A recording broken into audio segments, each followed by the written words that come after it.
Welcome to the Find Your Voice, Change Your Life podcast with psychologist Dr. Doreen Downing. Listen in as Doreen interviews people who felt they didn't have a voice or who suffered extreme speaking anxiety.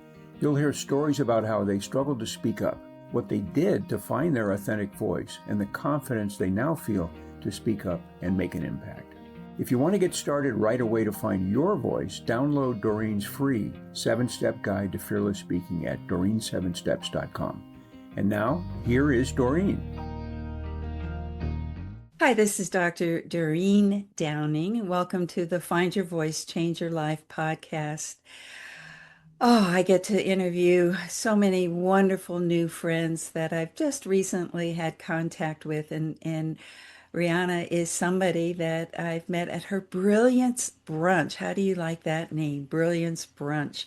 You'll find out more about who she is and what she offers today. Hi, Riana. Hi. Good to welcome you to this podcast so that I can give you a platform so that people can learn more, like I did just a few Sundays ago, or was it Saturdays? A few Saturdays to go in Northern California. So we both are up here. Let me read a little bit about what you offer so that people get a better sense of right away what you do. Great. Yeah, Riana Malia is a board-certified neurosomatic practitioner, identity architect, and the most sought-after private authority for women who have built extraordinary lives and refuse to settle for ordinary love. Her clients are accomplished, resourced women who have succeeded in every area of their lives: career, health, family, relationships, friendships. Oh, but actually, the one thing that they want is a partner that actually matches who they are. And Rihanna's methodology blends neurological rewiring, subconscious reprogramming, and nervous system recoding to resolve that. It's interesting to say resolve, but to resolve too, I would think is a good way to say that. Resolve that what therapy, retreats, and self-help haven't been able to reach. And she doesn't go back into the story, she goes straight to the root of what's been running the pattern and clears it. Rihanna is known for her visceral specificity, her unmatched warmth, and her ability to say the thing her clients have never said out loud. And she works privately with a small number of women each year and is the founder and host of what I just mentioned, the Brilliance Brunch, an invitation-only gathering for high-achieving women in the San Francisco Bay Area. Well, I guess I'm in that category, high-achieving women in the San Francisco Bay That Area, is, because I got an invitation. I Before always, I go, I always want to just put an asterisk there because when we say high achieving, sometimes people go, oh, well, that's not me. I'm not a CEO.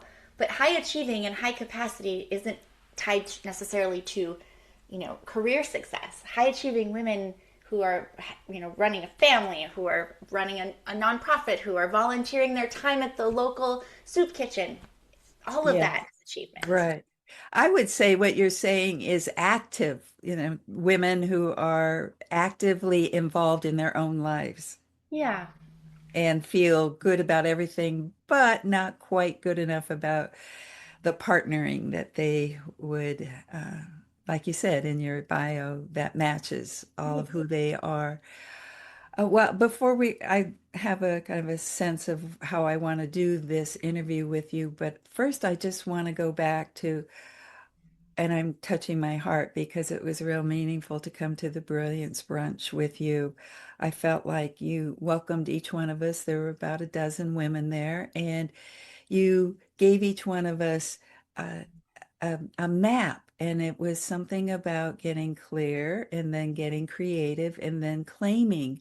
And clear, create, and claim was a frame that you did or that you presented to us. And I just wanted to let you know that that was very meaningful for me and something that uh, I think that any person who's living an active life could come back to ask themselves good questions about being clear about something. And then with the more clarity, you can create. So that's what I learned from you, my dear. I'm so glad. It makes me very happy. Well, you put it out there for us to learn from you, so thank you. So today, learning more about you and how you got to be the kind of woman who is so dedicated to helping us out here become more of who we can be. Uh, you didn't, well, maybe you did. Maybe you just popped out into the world saying, "Here I am, world. I'm going to I'm going to work with women to help them become achievers or better fulfilled, having better fulfilled lives." So, if we could start a little bit dialing back to early history, any kind of stories you might have about not having a voice or not being heard or not having space to be who you are. Anything that would come up around, give us some early insights into how you started. Yeah.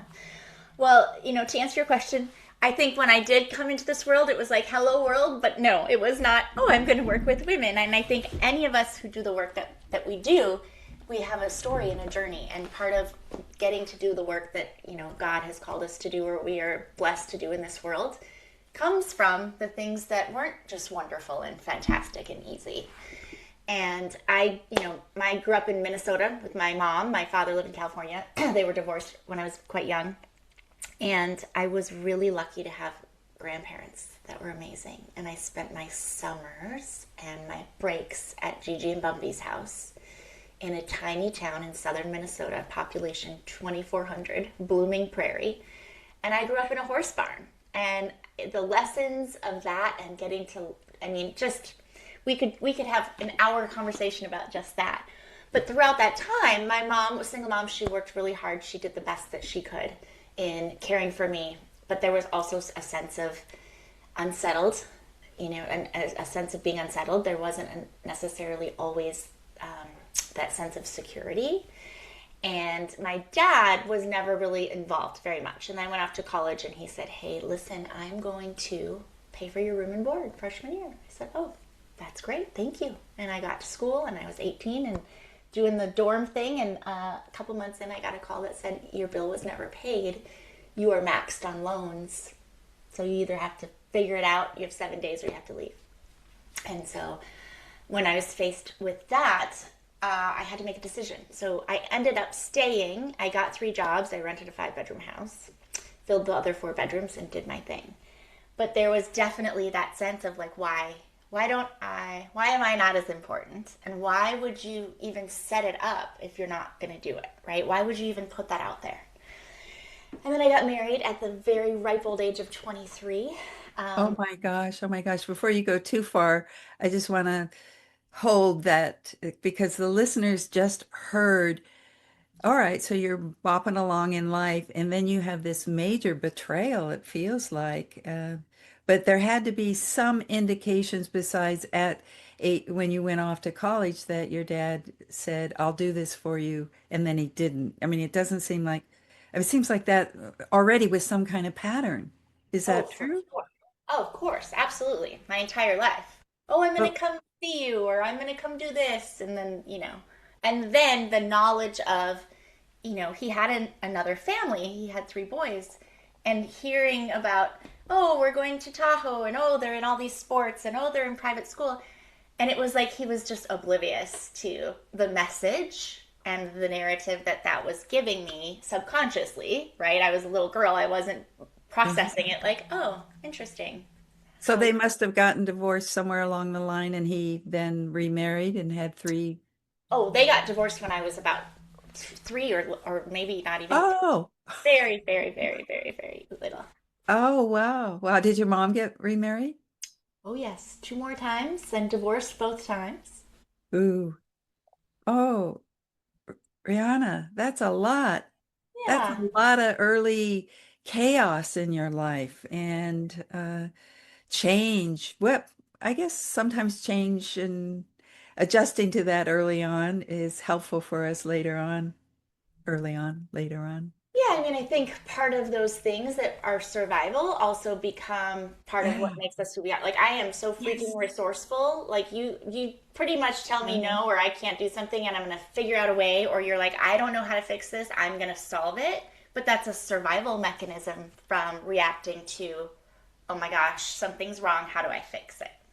oh, I'm so glad that I stopped the forward movement on the story and went back a little bit because I think what you gave the audience today was, oh, all right, so something went haywire, perhaps, and but you learned something from having things fragment and go different directions, and you became, I love that word, resourceful.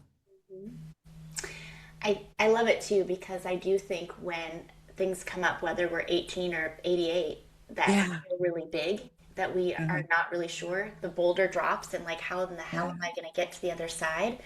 We often think it's a lack of resources, time, money, support, energy, but it's really tapping into that part of you because we all have it, that resourcefulness that says, you know what, this isn't the end. There's a Yeah. fire here, and Uh-huh. there's more that's meant for me, right? Hey, and you are a fire. I tell you, it just I've had the experience of seeing you work your magic just like that when everything that morning wasn't as set as you expected, and you went into your superpower, which is being resourceful. I bet another word for you would be resilient. For sure. For sure. Yeah, yeah, that's my impression of you. Well, so I got hung up on I was getting kind of clinical, the father betraying you. So, but anyway, your dad did that. But again, it's another example. I just feel like that's the theme of our time today is that life presents something to you and you go, okay, what do I do? I got to work it out, fix it up, make my way through here somehow. And you got 3 jobs? Is that what you said in college? Mhm. Yeah. As a server at a Mexican restaurant. I Oh, worked as a receptionist at the beauty school downtown Duluth, Minnesota.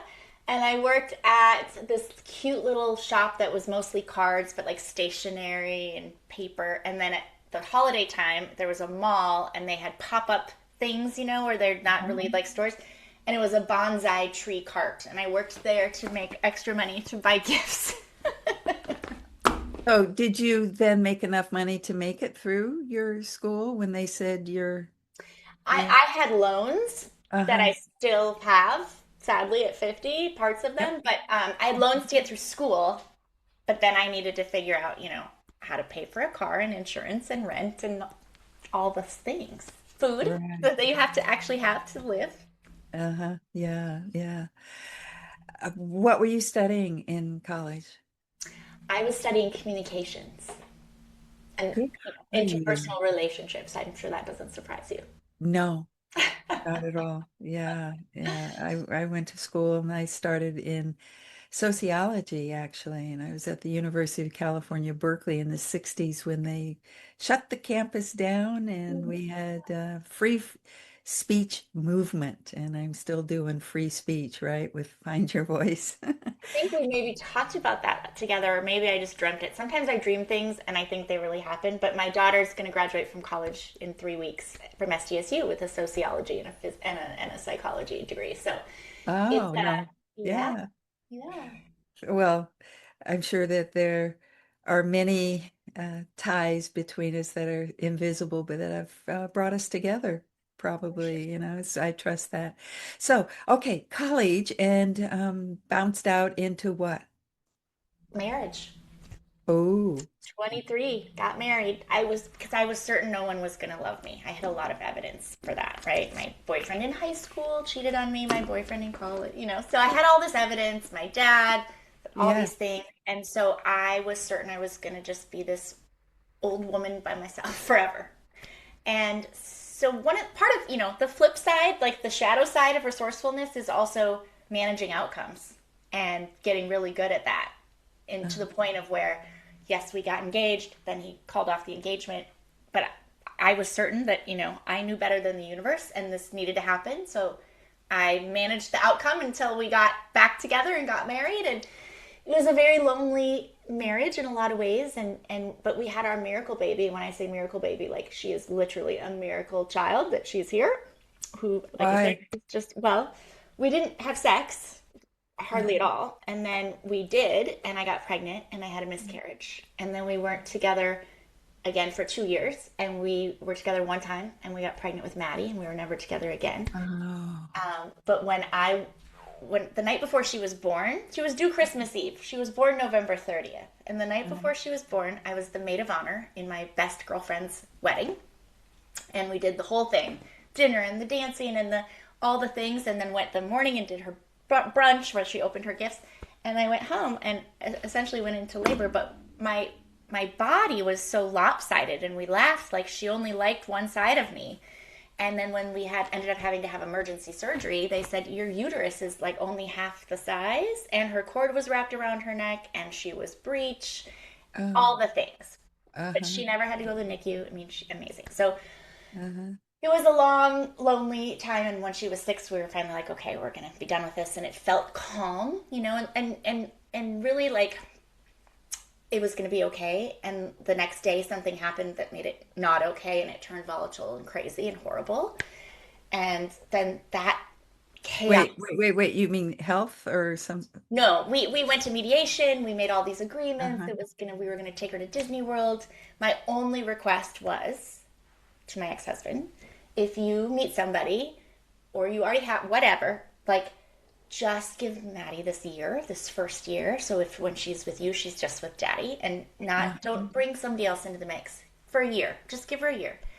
And the very next day, I called to check on her because she had a little cold, and she said, "Well, Daddy's friend and her daughter are here, and we're coloring Easter eggs." And so I went ballistic.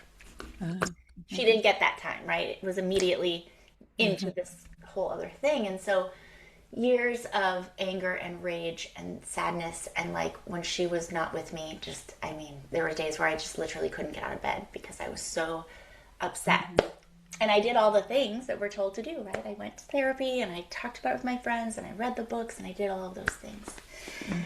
And then fast forward, when she was 9, my dad came to visit. And now throughout my life, there'd been a lot of like, this is the next big deal. This is going to be the thing that's going to take care of our whole family, this invention, this company, whatever. And never any of them actually came to fruition.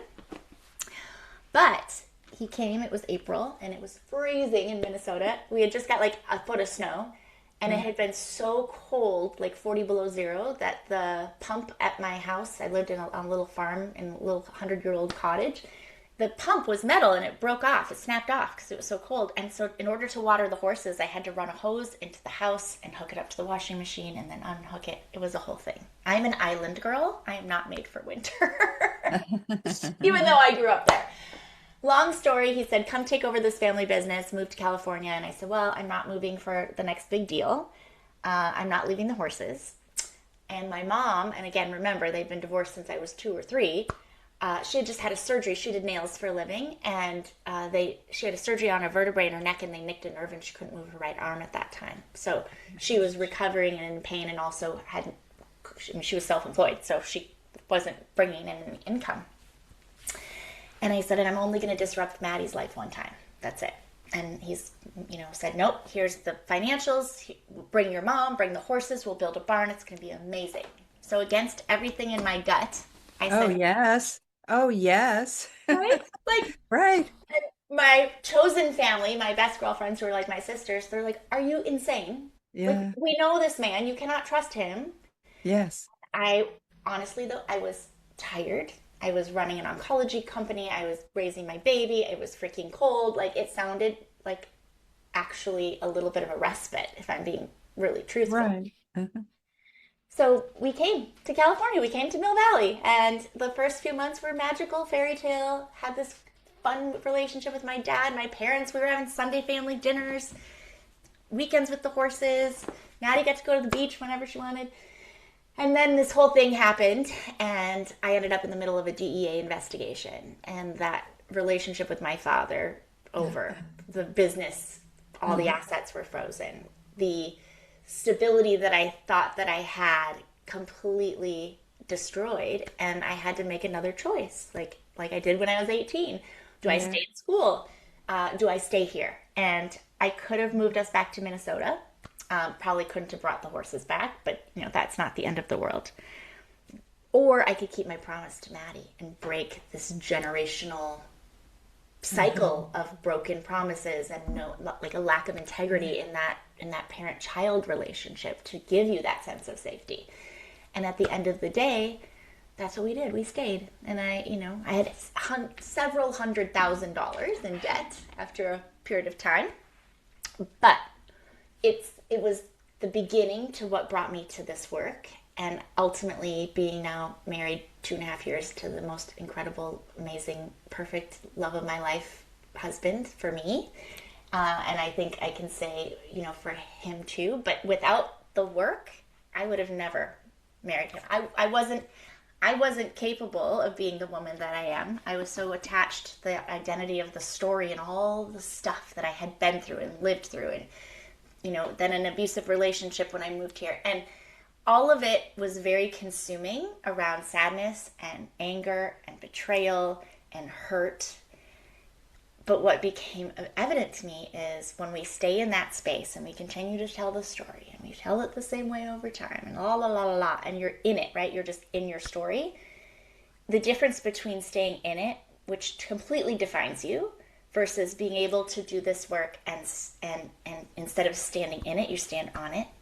And then it actually gets to literally just refine you, because I wouldn't trade any of those insane experiences for anything, because without all of that, I'm not here. I'm not doing this work that changes people's lives. I'm not married to Pete Davis. Like, you got to be grateful for all of it, not just the good stuff. Yeah. Well, I'm going to take a brief break because I do want to come back, because of what you just said. You just had this kind of excitement and this joy when you talked about the work that you get to do. And I love that you are appreciating every single moment of your life and you aren't dissing any part of it. You're integrating it. So we'll be right back. If you want to get started right away to find your voice, download Doreen's free 7-step guide to fearless speaking at doreen7steps.com. Hi, we're back with Riana Malia, and wow, what a story already of chaos and betrayal and abuse and broken promises. Broken promises seems to be the theme also early on. So go back and listen, and you'll get to know some of the history that has brought Rihanna today to the kind of woman who is very dedicated to and has new systems that will help people not only break through a past that may have them stuck, but also break through to new life, new possibilities. So we're back now. Hi, Rihanna. Hi. Thank you for, oh, all those details. There were a lot of details, and I'm not going to go back into them because where we are now is just to give you more of a platform. We're talking about voice, and, in a way, you might have, I mean, it seemed like you had a voice, but it was a voice for yourself. Maybe nobody listened around you, but so anything that you want to, before we move further into what you do, because you're kind of mentioning it, how did you find your voice?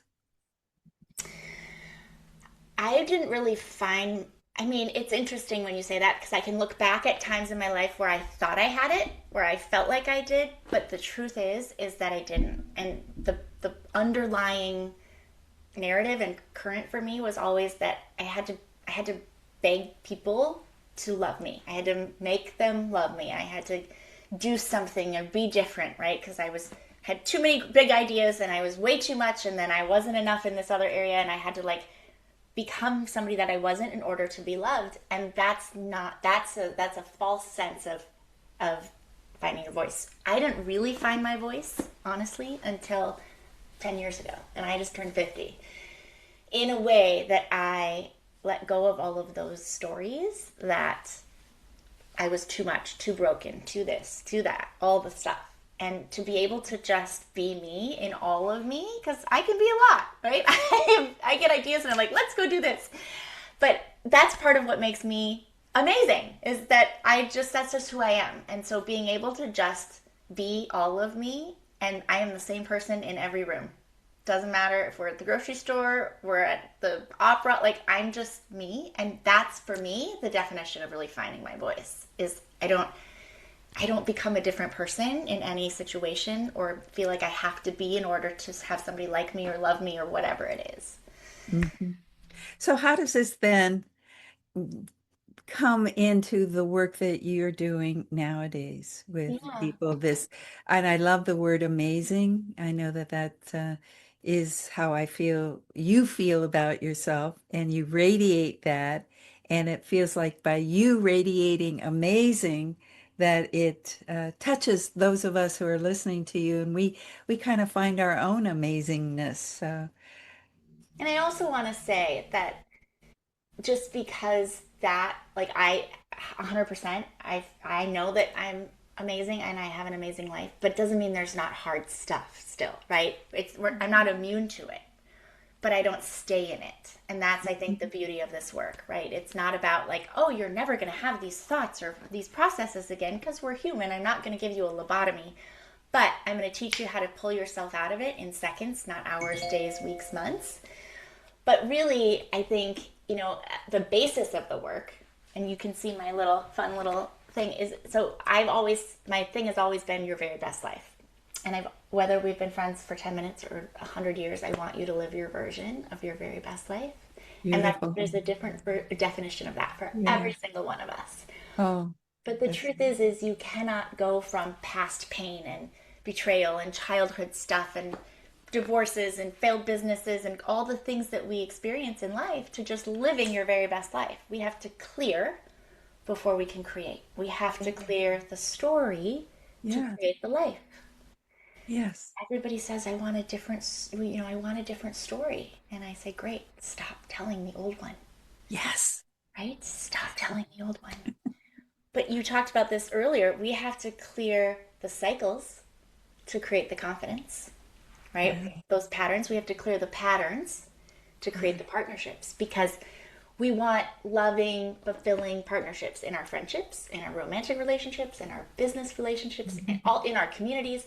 But when we bring all the old patterns, we don't get those partnerships. What do we get? We get more of the same, which is Same. typically what we don't want, right? I don't want to be in another relationship where I feel not loved. I don't want to be in this financial position. I don't want to be in this job that I hate. I don't want to be in a relationship that I don't feel like I can trust this person.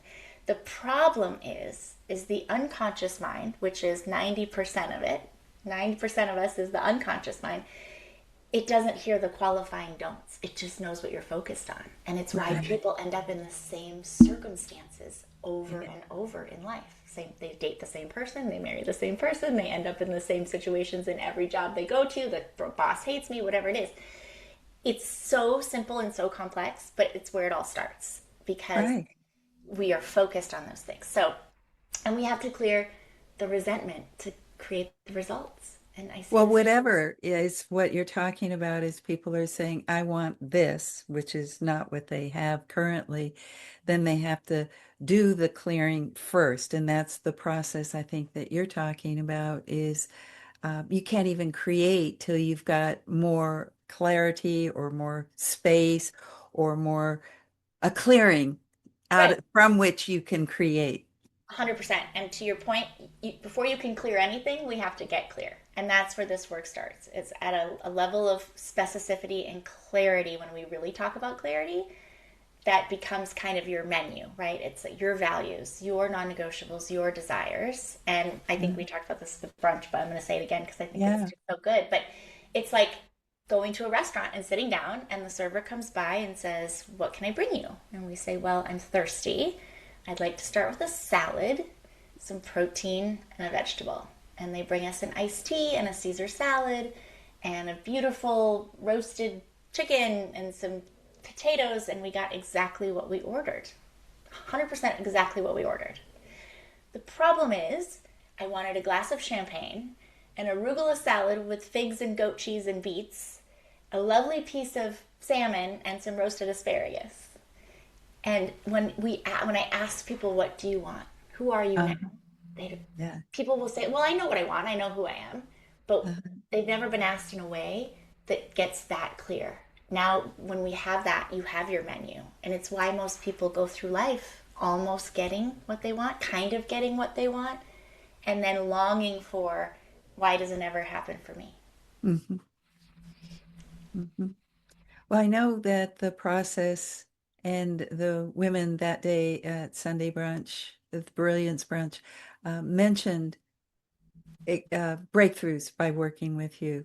How do people learn more about this process that you're talking about, getting clear, then creating, and then claiming? How do they find more about how to work with you? Sure. You can find me on all the socials: Instagram, TikTok, Substack, Facebook, LinkedIn, YouTube at Riana Malia. My website, same, rianamalia.com. But also, I'd love to give your listeners a gift, if I may. Oh, that would be fabulous. Thank you. Thank you.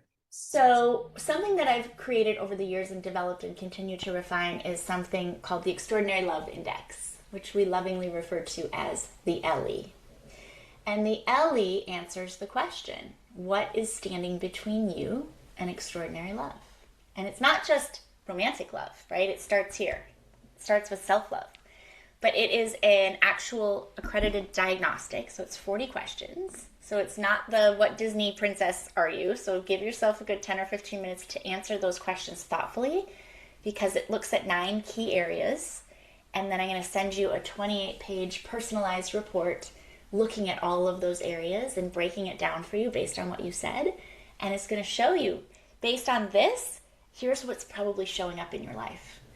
Here's the cost of you staying here, and here's something that you can do right now to actually move forward to the person that you are and that you're becoming, not this old identity, but this one that you're stepping into. And that's my gift. And I think everyone should take the ELLE. I actually review all of the data. It's fascinating. Thousands of people have taken the ELLE. And so my invitation is, go take the ELLE. And if there's something inside of you that says, I want to have a conversation about what's possible, just reach out to me. Just reach out to me, and we can have a private conversation and explore what's next, and really, where are you and who are you and what do you want between now and dead? Between now and Dead. Between now and dead, what I do you thought want? that was what you had said. Between now and dead, what's the life that you want to live? Oh, thank you. That was, you had a lot of humor too. Well, we're at the end, and I like to open up is take a big full breath, easy breath, gentle breath, and tap into what wants to be said as we come to a close today. Mm.